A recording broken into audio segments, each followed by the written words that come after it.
Welcome to Survivor NSFW. Jonny Fairplay, man, it's crazy because I feel bad for season 39 competitors because there's no rumor and innuendos as far as I know, unless you dig deep, as Jeff Probst would say, into the dark web. It's all season 40. I look at my Facebook, dude.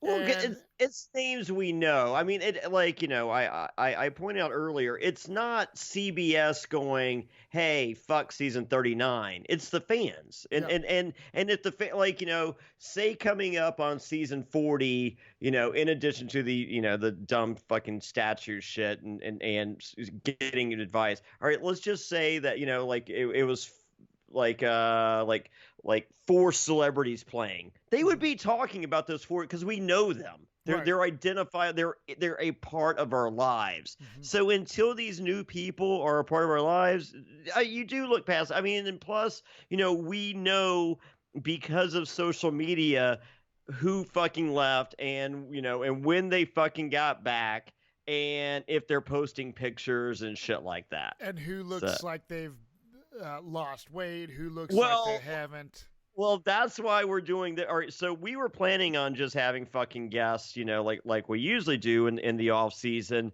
but thanks to Inside Survivor, we get a little news, and then we get even yesterday, and then we get even more news the day after that. So it's just like whoa, let's address it. So we saw the pictures of who, like, I was quick to point out, I thought Wendell's hair looked like someone that had not been spending time on a Ponderosa.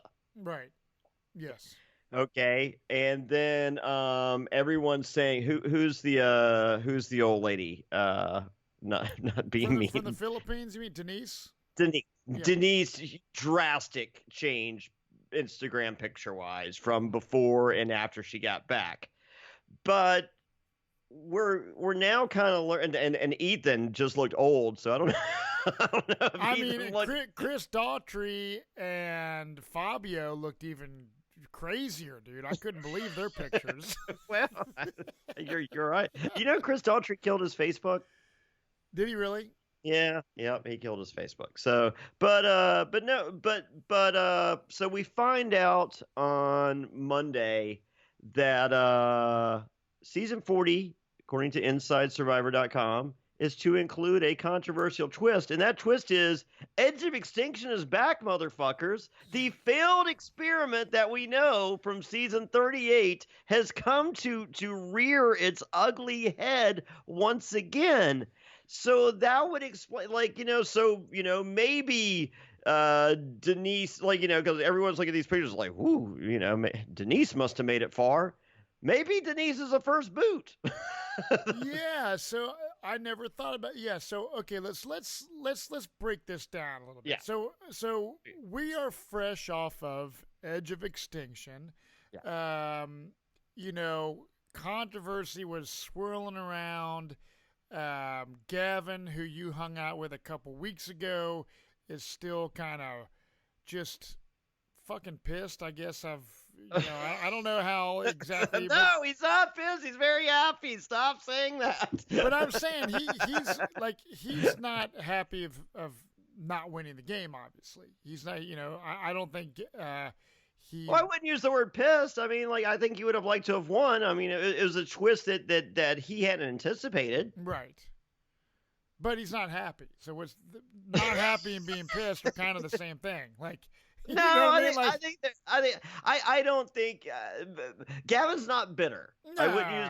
No, okay. He's a nice guy. I mean, we're So, anyways, here's the deal. So, this guy. Oh, hold on. Spoiler alert. Not a season 40 spoiler in any way. I don't other than the twist here. This is a podcast spoiler alert. Mm-hmm. Stay tuned to the end of this podcast.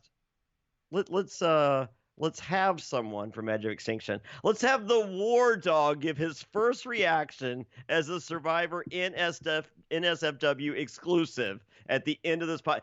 Matt, I'm sure he's going to say nice things about you. You went out of your way to mention when we had the lovely Alexa and also Phil from the Survivor Specialist join us. Yes. You mentioned how much you loved Kelly Wentworth's appearance on their podcast than his. Yeah. So let's see let's as a little Easter egg, Yeah. a little bonus, a little something for the people. Let's have the War Dog, someone who's experienced Edge of Extinction. Let's have him on at the very end of the podcast, give his initial reaction. Sure thing. I'm Sure. excited.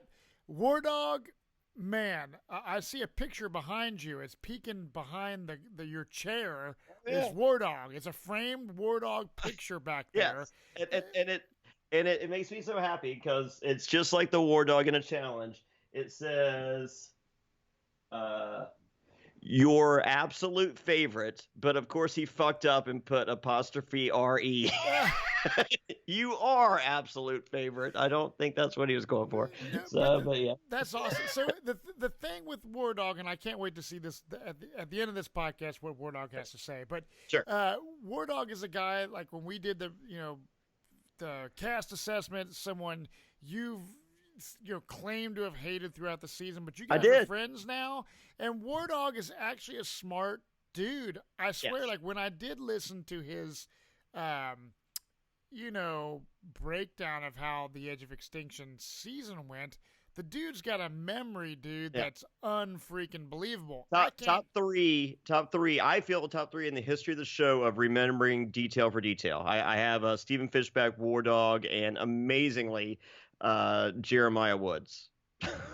Really? I'm not kidding. Yeah, go back and listen to the Q&A from Durham, and Jeremiah gives an accounting of the day of a couple days, and it's just like you're just sitting there like, are you fucking kidding me? Yeah. He's that fucking beautiful and like just remembers every fucking second of every minute of every day. Right. Well, I'm excited to meet War Dog. Is War Dog coming to the Cincinnati event?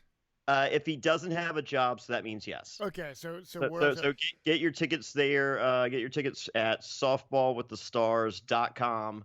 And join us in Cincinnati on September 14th. We're raising money for St. Jude's Children's Hospital. Very excited about that. It's myself, Matt Bischoff, Trishelle from The Real World, Rupert and Laura Bonham's going to be there.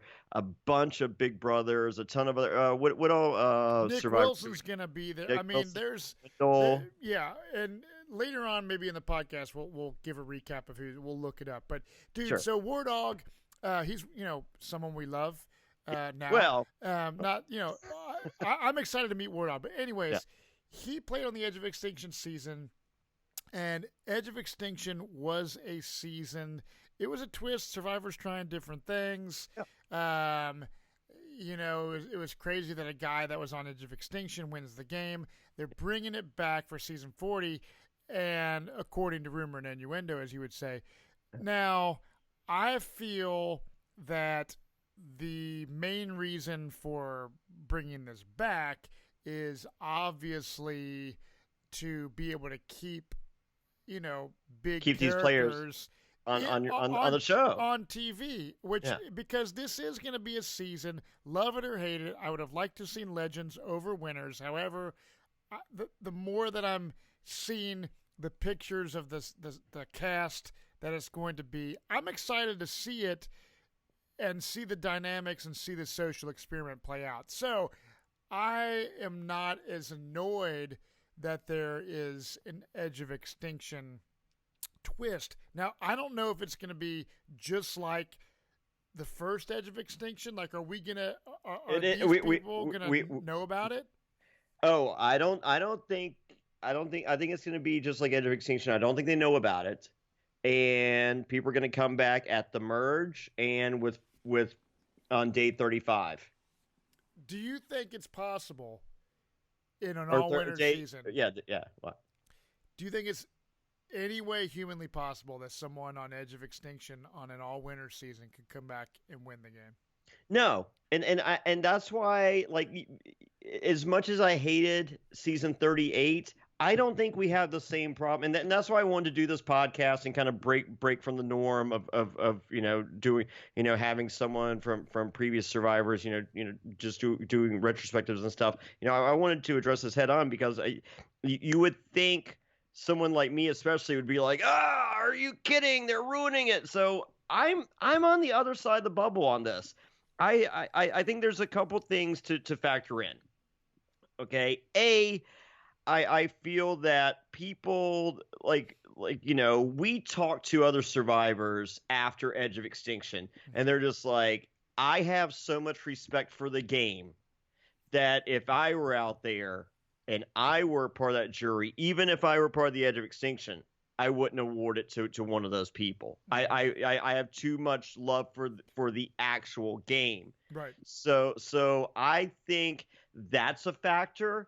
I think also a huge thing that unless they pay her to be there, and they might, the lovely lady that I refer to as the concierge of the Edge of Extinction, Reem.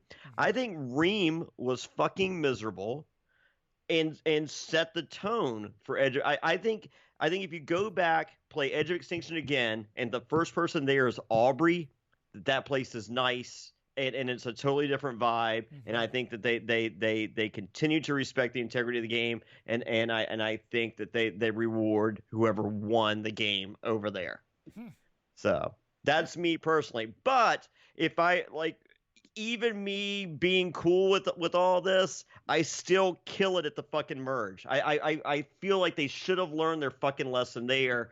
You do the Edge of Extinction, they don't fucking know about it. It's a fucking surprise. And you battle to come back at the merge, and that's it.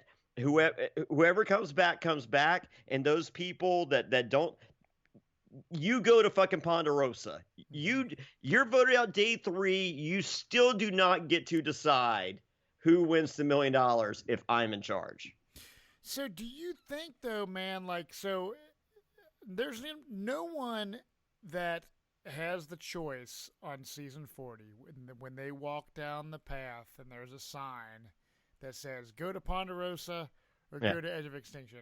No one is going to fucking go to Ponderosa. Whoa. Okay, well, that once again, that's why I wanted to have this discussion with you right here. Okay, so according to rumor and innuendo, 2 people demanded that they get $100,000 each before the game started, in addition to their fucking prize money once the game began.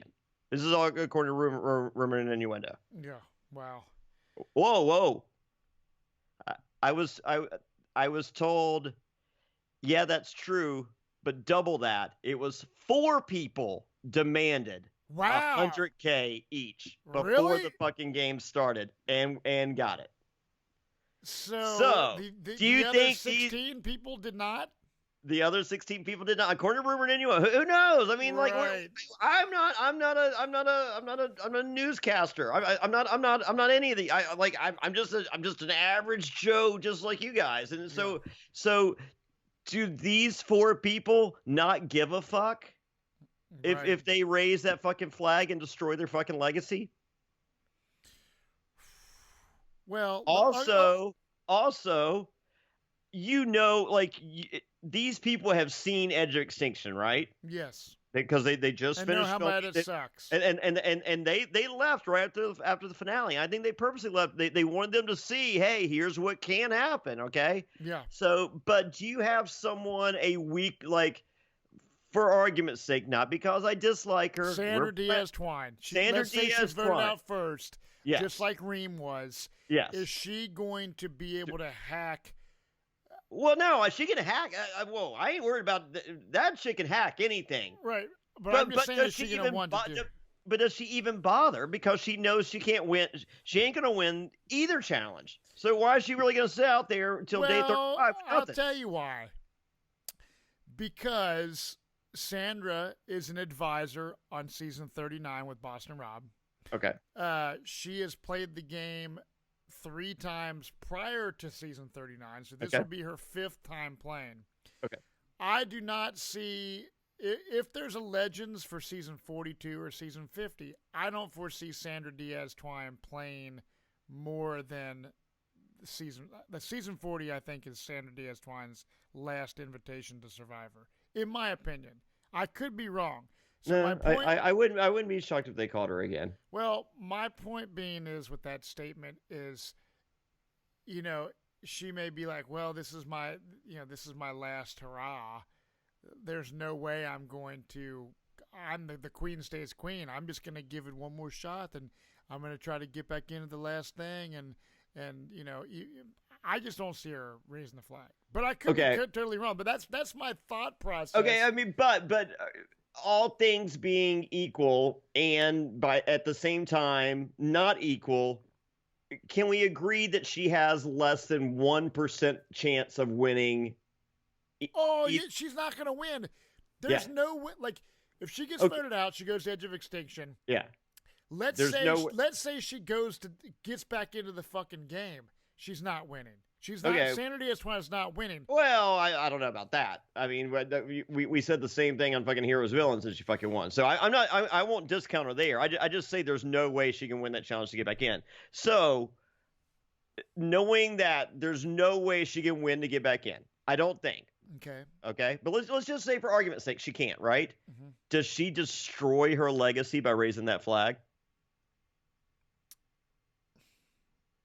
See, I don't want people are gonna. That's the thing about the internet, motherfuckers. No matter what I say, they're no. But if I say my guess or whatever, they're gonna rewind this and and play it back. I don't think Sandra, I think Sandra could, if she wanted to, she could explain it away, and her people would be cool with whatever she says. I don't think she's raising the flag. Okay. I don't want to see her raise the flag. But if she does that destroy her legacy? No, because exactly what you were getting ready to say. If I'm Sandra Diaz-Twine and she basically gets voted out first, let's say, just like Green, and she basically, or let's say she goes there and raises the flag, she gives an emotional confessional that says, "Listen, Jeff, I've won twice. Way. There's no way. There's no way I can win my way back in. Yep. There's no way if I do, I win this fucking game for a third time." Yes. So why go through the hell because Sandra Diaz-Twine, she's already said when she's done with Survivor, she goes back to her normal life, right? She's not like fucking Miss Outdoors woman. You know what I mean? So she probably, and here's the other thing. She works. She does yoga once a year to post that picture so that she got the casting call, and she goes swimming once a year so she can post that picture so she got. But what I'm saying, I think Sandra, she's gonna be exhausted from season 39 and then season 40. So she quite possibly, Johnny, could just give a good reason why she's not. I would not hate on Sandra. If she raised the flag and said, "I'm not going to edge of extinction," it's just like I would. If I'm Sandra, I'd be like, "Look, guys, I won twice. I go back my third time. I actually made it a little farther than I thought I was. I had a great time. If they don't do that last tribe swap on Game Changers, she probably wins fucking Game Changers. Right. The pregame alliance that she made for Game Changers is the final fucking four. Yeah. Swap out Sarah with her. Yeah, right. So I think that she could get by with. I'm not going to be pissed if she leaves. I'm not going to be, because here's the thing. I'm fucking happy because I don't have to listen to her fucking confession. But so I give Sandra the benefit of the doubt, right? So the thing with the first Edge of Extinction, as a fan, if you're a newbie, that your dream as a fan of Survivor is to get on the show, and you raise the flag for any circumstance at all, then you're not a fan. Okay. So let's look back at 38. Okay, you had Keith and Wendy, who had no idea, but knowing what we know now, essentially had no chance to re-enter the game. Well, even though Wendy was kind of competitive on a few challenges. Yeah. But when they have the challenge, Devins wins, re-enters the game, Keith and Wendy, they tap out because they're just like, hey, if there's another one of these, we ain't winning that one. Mm-hmm. I didn't look down on them for that. I think Man. because I think that Edge of Extinction kicked their ass. I just and I think that they're just like, I have a less than 1% chance. Like, this is fucking nuts. Like and I'm willing. I'm guessing that they're going to vote out Joey Amazing and some players like that. That when we have this challenge again, like, I didn't come close to winning this one. I have even less chance when fucking Joey Amazing shows up. Now, and people are going to think about so at that point when they raised the flag, they did not know that they were going to be on the jury to award. They did not. Okay, so that I kind of get. Like, if they knew that they were going to be on the jury to play a part in who wins the $1 million, and they raise the flag, then you're fucking a dumbass. Yeah, but they didn't know. I mean, that's a huge deal. Yeah, I mean, I don't love them for doing it, but I don't hate them for doing it because I think they kind of saw the pecking order and they're just like, there's no fucking and even if they got back in, they're just like, I ain't getting any votes. Right. Yeah, right on. Well, so I think, like, back to the thing, Edge of Extinction season 40. It'd be cool if there's like some sort of additional. Okay, whoa! I got a question for you. Yeah. Okay, so Sandra Diaz Twine, she knows she has no chance of she has a 1% or less chance of winning the merge challenge to get back in or the fucking day 35 challenge to get back in, and she's already won fucking. She's like, there's no fuck this, and you give her a pass. What about Nick Wilson? Nick Wilson raises that flag, you give him a pass? Officer Ben, who I don't know if you know this, he served our country. He hasn't mentioned it in confessional yet. He did. But he did. Yeah, that's a tough one, man. I mean, Sandra is the only person that you give a pass to. Probably. I'm trying to think of the people that all the people that I see that are playing. I mean, yeah. Boston Rob. You give a pass to Boston fucking Rob. I do, because I don't want to see that motherfucker on my TV. So I'm just like, yeah, goodbye, good riddance. Yeah, I mean, so here's my other thought is, so there's going to be a lot of big characters, dude, on season 40, just on the tribes themselves, okay?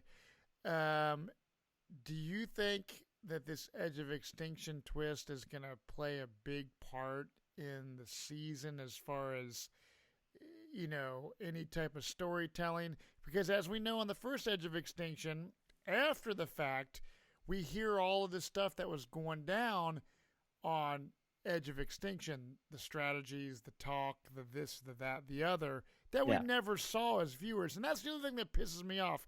I read something online that made a comment about, Edge of Extinction, like the first, the season that just aired, like, it showed the real, back to the days of original Survivor with, the elements and this and that. They didn't really show, like, I was excited to see, like, a lot of horrid shit. They didn't really touch that much to me on how bad Edge of Extinction really was. Everyone just seemed miserable, but it was more an emotional miserable than a physical miserable. And plus, I heard that they won't hurting for food over there. Really? I mean, they were on a fucking buffet, but like, yeah. I feel like the according to rumor and innuendo that the food quantities were higher there than they were on in the actual game. Wow. Well, I mean, here's the deal. Listen, I really think Reem set them. Once again, they might have Reem fucking sitting out there. Yeah. So, just like, hey, fuck you, dude, you're stupid. I don't do a good Reem. So, but no, I really think the first person out really sets the tone. I mean, like, Sandra's a pretty fucking miserable person, so I mean, she could be like, fuck this. Yeah. So then that's, but like, I'm trying to think who. I mean, fuck, like Nick. If Nick is say Nick's the first, he's a fucking nice guy. Like, I mean, I think if Nick goes out early or first, and then the next person that comes out there, Nick's not going to be a fucking asshole to the next person, No. even if they're the motherfucker that voted him out. No. So neither is Ethan, neither is Wendell. You know what I mean? Yeah. It's a lot of people wouldn't be that way, but yeah, it's going to be interesting. I mean, let me ask you this: I don't even think Boston Rob would be if Boston Rob is an early boot, he's sitting and he's the first person there, and the next person I don't think Boston Rob's going to be an asshole to the next person there. Yeah. So I think Reem got like Reem was just like, it really fucking sucks being fucking first person out, and this is now my fucking Survivor adventure. Fuck this sucks. Right. So I get it. I don't blame Reem either. Yeah. But I think 38 was a failed fucking concept based on the people, and I think we could get a totally different story here with season 40 with people that respect the game and not starting with, this edge of extinction being this horrible place versus, it's like this is a good place. Right. So, but I still don't. Let me ask you this: so Whoever John Cochran, huh? Whoever comes back day 35 can't win this fucking game. No, I don't think it's going to happen. Yeah. So there's people that obviously were not on season 40. Some people didn't even get the respect to even get a phone call for season 40. That one still, I mean, like, all right, so there's 20 people out there. There was 38 winners, a couple of Sandra twice. So, I mean, all it would have really taken was 10 more phone calls. I fucking make the 10 more phone calls just to muddy the water on pregame alliances. Yeah. That alone, just real, it's just like, like you have a fucking, for argument's sake, maybe like a Danny Boatwright calls Mike Holloway. It's just like, did you get the call? It's like, right. Yeah. Mm-hmm. And she's like, so we're good? And he's like, fuck yeah, we're good. And then, and then like you get a little closer time. It's just like, so you send in your clothes? No, I didn't. Did you send in your clothes? What? Huh? Right. Yeah. So just to muddy the water. So my question is, like, Cochran, as far as what we've seen online of who the cast is going to be, Cochran is not on the cast. But supposedly he said no because of his Star Trek show. Okay. He did get the call. Okay, so here's the deal. If Cochran is on season 40, like this hypothetical situation. But he's not. And Cochran goes to Edge of Extinction. Does Cochran stay on Edge of Extinction, or does a guy like Cochran tap out? Because I know a guy like Mike Holloway, a guy like Chris Dalton. There's a lot of people that would not tap out. I think Cochran stays. He stays? Okay. I don't question Cochran's willpower or intestinal fortitude. I've never questioned that about him. Yeah, right on. So, I mean, he does the Poe Pitiful Me shit that I fucking think is fucking just ugh. But, so what we know, we know about at this point about season 40. Obviously, there's a lot of people that Tina Wesson, Richard Hatch, people like that are not. They're not there. Playing. They're not there. Okay. And we know the twist, and we know that they didn't. Do you agree if they had killed the twist at the merge that no, there's a lot of worry right now, and I think that worry would have gone away if they had killed the twist at the merge. Yeah, I think so. I think you're right on that. Yeah. So, I don't understand why that wasn't like with all the I mean, like, once again, I think they saw it as a social experiment that didn't work the way they wanted. And I think they just dug their heels in even deeper. And plus, you also have these personalities that you don't, if a Boston Rob is early, they want Boston Rob to make it to the end of the show. Yeah, you have a lot of. I mean, when you're talking about a season of winners, there's like Joey Amazing. Edge of Extinction was created so Joey Amazing can finally fucking win one. What was Edge of Extinction theme thrown on 40 just to give Boston Rob a chance to win a second $1 million? Or I take that back. What we learned on Tuesday, $2 more $1 million. The prize money is double. So that is the second piece of this rumor and innuendo mill bed that's going around. Now, I saw that unprecedented $2 million crown to the winner of Champions season 40 or whatever the hell they're going to call it. Yeah. I believe that I have said before that I think that the prize money will be $2 million. Like I had to. You know, I thought that it's got to be. So to see that come out online today that it's $2 million, that's pretty epic, man. I mean, those are some big stakes up for grabs. Well, $2 million just lets you be a millionaire when you win. I mean, like what a lot of people don't know is, you know, when you do these shows, you get game show tax, or also known as the luxury tax, and it's pretty much 40%. Mm-hmm. So that's I mean, so like, say you win $1 million, you won $600,000. Right. So yeah. or in some of the, you know, kinder states, $650,000. Mm-hmm. But still, that's not $1 million fucking dollars. You win $2 million, you're a millionaire, brother. Yeah. Right. And I mean, dude, wow. So $2 million. So there is obviously probably an increase, I would say, in second place prize money. I know one of the stories that came out today on Facebook, Jonny, or, you know, come out this week or whatever, you were like mentioned in one of the stories. Yes. Well, I was incorrectly when the story first dropped.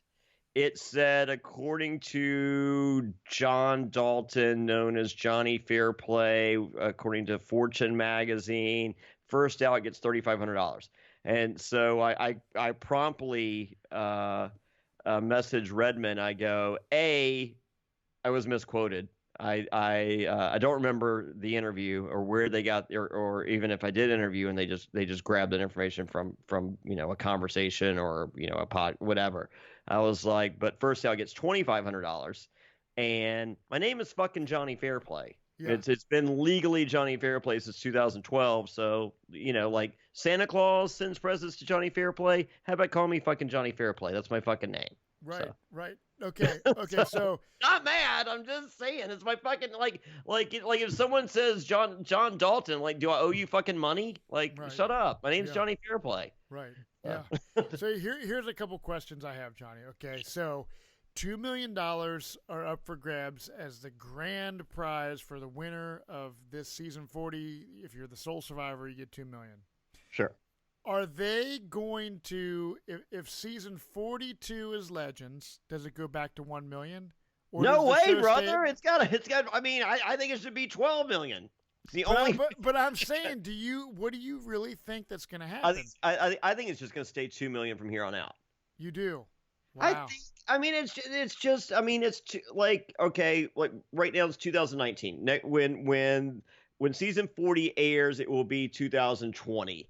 Right. In the year 2020, like $2 million is like that's the inflation and everything. 20 years later after season 1, it should be $2 million. Yeah. So you think it will stay $2 million? Here's my other question. Yeah. Let's just hypothetically say, rumor and innuendo, you just said it 10 minutes ago on this podcast, that 4 people out of the 20 asked for $100,000. Not. So we all know typically first boot $2,500. The farther you go along, so just so you guys have a scale to kind of look at. All right, so you get $2,500 for making it 3 days, and then you get $10,000 for showing up at the finale. So first person out gets $12,500. The next person gets $15,000. The next person gets $17,500. The next person gets $20,000, and it goes up. And then so your winner of Survivor up to season 40, seasons 39 and below, got $1,010,000. Second place got $110,000. Third place used to get $85,000 plus the 10, so I got $95,000. But they dropped that around season 10, And so since season 10, it's 75 plus the 10. So the third place is getting 85,000. Which, I mean, I don't know about you, but $95,000 changed my fucking life. I mean, like, you know, we have a Q&A podcast that's for patrons only, and that drops on Fridays. Check it out on patreon.com/Survivor NSFW. And one of the questions was, I used to be Roddy Piper's personal assistant, and when I was Roddy's, I was making 80,000 a year. So, and there's a pretty crazy story that goes along with that $80,000 a year. So check us out. If you want to support the podcast, as always, the best way to support the podcast is to become a patron. Go to patreon.com/Survivor NSFW. And please, for the love of God, go to our YouTube page and click the subscribe button. That means the world. It helps with sponsors and everything else. Please do both of those things. But, yeah. So here's the but deal. Yeah, but 95,000 on my first season Survivor changed my life. Even though I was making 80,000, like just like for 39 days work, Jonny Fairplay, here's $95,000 plus you're now doing appearances for $7,500 a pop. Oh, dude, it's fucking crazy, dude. I mean, honestly, the stuff that you guys got to do, and when we were at Big Tom's a couple weeks ago, you know, hearing about them selling T-shirts and shit. If you haven't checked out our podcast that we did with Big Tom and Lex Vandenberg from Survivor Africa and Survivor All Stars, go check it out, because it was right when we were getting ready to leave, and we just sat down by the pond. And it was one of my favorite ones we've ever done. So it's awesome. And next week, T-Bird. Yeah. So we got a lot of great things going on. But so back, you know, it is life-changing for you. Now, my other question is now, so $2 million, we feel that's the prize money for season 40. And we feel that moving forward after season 40, so 40 and beyond should stay $2 million. Yes. Okay. So that means so season 50, $5 million? Maybe. I mean, the very last season that they ever do will have to be a returnee season, I feel. If they're like, this is the last. In my opinion, if I'm Survivor and I do it last season, I would bring back like a shitload of people onto an island and have everyone do some fucking crazy like challenge that weeds out everybody. I thought so too, and I've kind of mentioned that, and I mentioned that back in the day. It's just like, what if you brought like 90 fucking survivors? And a very high up person with Survivor said, we get stuck with a bunch of Yules. It'll be the worst season ever. Oh god. And I was like, oh wow, Yule sucks. What? Oh dude. But so season 50 may be $5 million, but what I want to ask you is this: so 4 people asked for $100K prior to rumor and innuendo. Rumor and innuendo. Yes. Let's just say that's true. Let's just say that could be true, and let's just say they're married. Okay, well, right on. Well, let's just hypothetically say Jonny Fairplay gets called for another Heroes Villains or whatever the theme is, right? Yes. Knowing that they agree. Are you asking if rumor and innuendo is so and so asked for $100,000, CBS agrees to get them on their show? Is Jonny Fairplay asking for $100,000 from CBS prior to going out to play, or are you not? I think I am. And so here's my other question. Jonny Fairplay thinks he is. Do you think that they could just there's a risk of that shutting it down? Because we know Brian Heidick. According to rumor and innuendo. Yes, according to rumor and innuendo. So, anyways, according to rumor and innuendo, you would ask probably ahead of time for. I think I deserve it. Do you think I deserve it? Yeah, I think you deserve it. I mean, the thing I mean, is, you think about the greatest players in the history of the game, and you think about the greatest moments in the history of the game.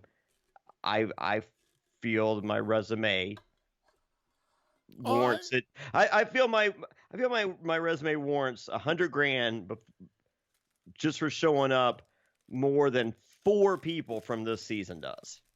yeah. Well, and do you think they give it to you? I would like to think so. What do you think? I think they would. Yeah. If they want to have a good season, I mean, I just you tell me what 4 people on this season deserve it more than me on a Legend season. right? Oh yeah. I mean, people like our social media is at Survivor NSFW, at Matt Bischoff on Twitter, at the Matt Bischoff on Instagram. I'm at Jonny Fairplay, no H on every single thing I got. So if you don't think if you think there's four players that deserve $100,000 just for showing up more than I do, let me know who they are. I'm curious. Yeah, we want to hear your feedback. So, But I don't think so. Yeah, all I know is. I mean, I can imagine in their head one person. Mm-hmm. Right. Yeah. And I think he got it. Yeah. I mean. Yeah, I mean, but I still think I'm better fucking TV than he is. Yeah, I mean, I'd like to see it. I mean, I don't need fucking subtitles. No.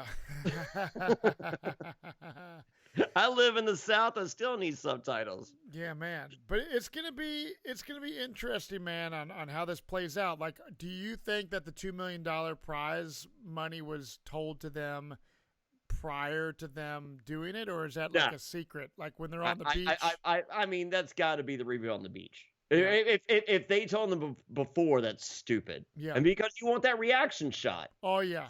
Like I honestly, when I heard the fucking news about both, like both scenarios ran through my head of me on that beach. Yeah. And Jeff going, which like, you know, they wouldn't have told you. I don't think they're going to tell them before. I think they find out after, you know, like when you get voted out, then you see the fucking crossroads again. But let's just say, for argument's sake, which they shouldn't, because I don't think it's good TV. Let's just say they do tell them, which is flawed on many levels. But let's just say they do.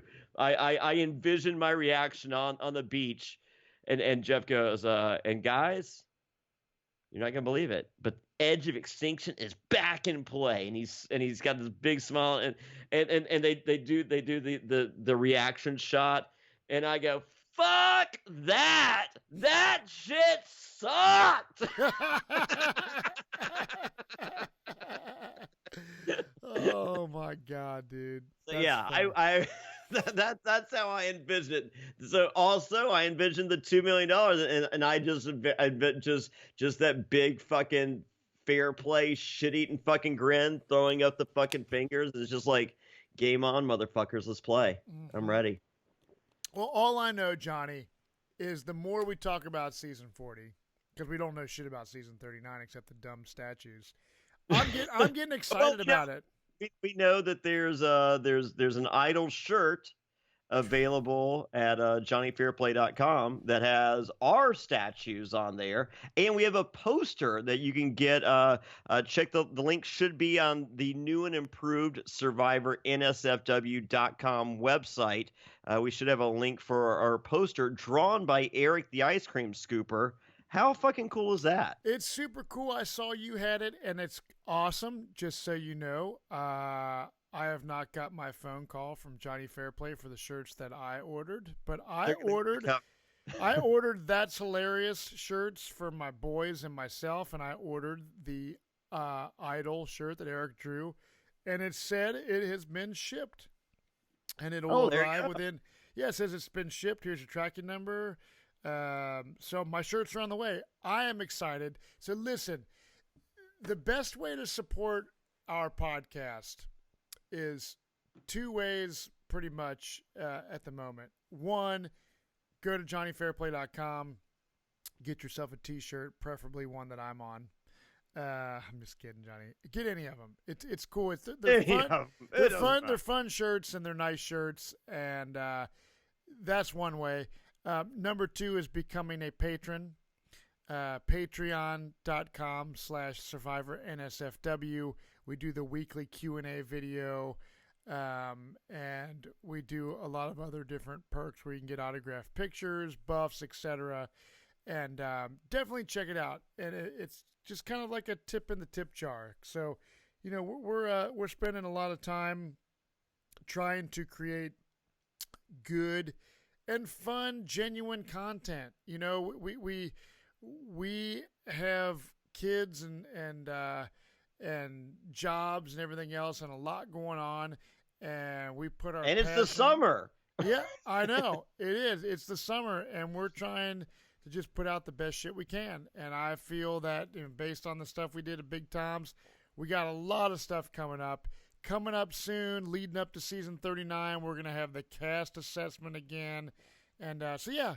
Check us out. Check out our website, survivornsfw.com. How cool is it? Have you looked at it, Matt? Well, I did. The thing is, Johnny, I looked at it on my phone the other day, and then I can't really look at like certain websites at my place of work. So okay. I need to. It's rocking and rolling. Yes. Yeah, you check it out now. Like you, as soon as you go there, you have to listen here with the podcast. You click the right arrow, bam, watch our YouTube channel, press subscribe. I mean, that is the easiest way to help us out. And then bam, it's got the links for our Patreon. Get yourself a t-shirt. Don't forget, with every t-shirt purchase, you get a phone call from me, Jonny Fairplay, and then bam, get tickets for our live shows. We will be announcing the premiere of Survivor Island of Dildos, or whatever it's called, starting September 25th. We will be announcing a live show for that soon. And then, of course, we have all of our social media links at the bottom, and our good friends at buffusa.com who help us, our best and most official sponsor on the planet. Right. So, well, I want to say one thing about the Buff. So. No. Well, yeah. I'm gonna say two things. So I'm gonna save my dog because I'm doing something with that. But you gave me at Big Tom's a Survivor Caramoan Gouda orange buff. Yes. It's brand new, dude. It's a completely different shade of orange than my other Gouda orange buffs. If you hold them up, dude. It's it's not even in the same family of orange. It's almost like it's fucking cool. I love it, dude, because it's different. I'm like, damn, was this a second run? Was it just like stuck in the back of your fucking car forever? Why is it a different shade of orange? I do not know, but I think that's super fucking cool. Go to Buff USA. I don't know, because your other one's faded, right? Well, dude, I have some. I have like I have some faded ones, but my kids and my wife had some that weren't on the island, and they're way brighter orange. I'll show you sometime, but it's cool. I love it. So Jonny Fairplay, people listening, go to buffusa.com, get yourself a buff, and check us out on check us out our website, survivornsfw.com, and we will see you guys next week with an exciting interview with T-Bird, fishing at the pond. Make sure you watch it on YouTube. It's a beautiful background, and I catch a fish, and and stay tuned for words on his initial reaction. Oh yeah, from the War Dog, and there's no way that he's going to be mad at either one of us for anything, right, Matt? That's right. Well, hey, everybody. You guys, we'll see you next time, Survivor NSFW. Cheers. Jonny Fairplay. It's the War Dog. Oh, that's right. You have another host, too. What's his name? He was on that season, the one nobody talks about. I don't know. You know, the one that prefers Kelly Wentworth's tell-all over the War Dog tell-all? Yeah, that one. Anyway, how you doing, brother? Listen, so, I hear there's a new twist on season 40, Edge of Extinction, coming back at you. I hear some people are getting a little riled up about it. Well, first off, I never try to judge anything until I see the product. And 2, it sounds like a train wreck, and the War Dog loves train wrecks. So Gabon's one of my favorite seasons. So it should be fine. I think it should be fun. There's so many big personalities that I love to see their egos get bruised and spend time together on the edge of extinction. So the War Dog's here for it. Let's go.